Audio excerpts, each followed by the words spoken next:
Weather update tayo mga kapatid. Meron tayong panibagong binabantayang low pressure area sa labas ng ating Philippine Area of Responsibility. Ito po ay huling namata ng Pag-asa sa layong around 625 kilometers south-southwest ng Pag-asa Island, dyan po sa Kalayaan, Palawan. Ito po ay nasa labas ng ating Philippine Area of Responsibility at medyo mababaw po ito.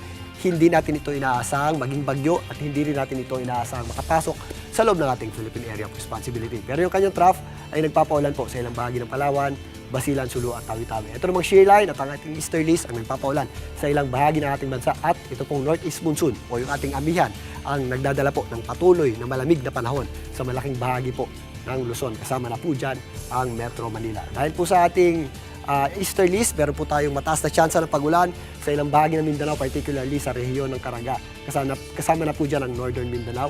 Ito naman pong Zamboanga Peninsula, Basilan, Sulu at Tawi-Tawi ay apektado ng trough ng ating binabantayang low pressure area. Kasama na po dyan ang Palawan. Samantalang ang natitirang bahagi ng Visayas, particularly ang Eastern Visayas, mataas din po ang ating tsansa ng pagulan dulot ng ating easterlies. Nag-i-extend naman yung epekto ng ating shear line dito po sa mga areas ng Palawan, ilang bahagi ng Western Visayas, particularly sa Isla ng Panay, kasama po dyan ang Antique, Marinduque, kasama na rin po dyan ang Romblon, ilang bahagi ng Mindoro, kasama na rin po dyan ang Laguna, Cavite at Batangas, lalong-lalo na sa area ng Quezon at Bicol Region. Samantalang ito pong ating amihan ay nagdadala po ng maulap na panahon at posibleng may hinang pagulan sa mga kabundukan ng Cordillera. Makakadagdag po yan sa lamig, kasama na po dyan ang area ng Baguio City, maging dito sa area ng Aurora, Isabela at area po ng Cagayan. Dahil ka sa ating shear line, meron po tayong nakataas na meron tayong nakataas na rainfall advisory o meron tayong inaasang 50 hanggang 100 millimeters o moderate to heavy rains. Dito po sa ilang areas ng Bicol Region, kasama po dyan ang Camarines Norte,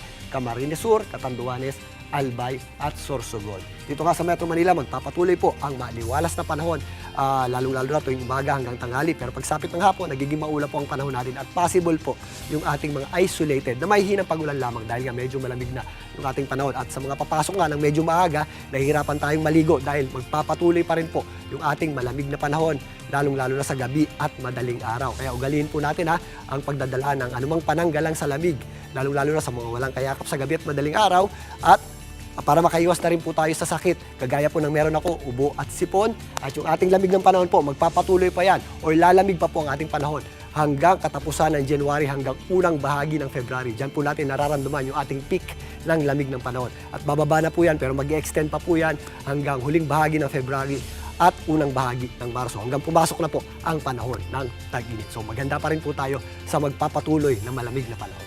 At yan po ang latest sa ating lagay ng panahon. Muli ako po ang inyong weather frontliner, Alvin Pura, na lagi may panahon para sa iyo. Mga kapatid, Julius Babaw po. Para sa komprehensibo at makabuluhang balitaan at talakayan, mag-follow at mag-subscribe na sa social media pages ng News 5.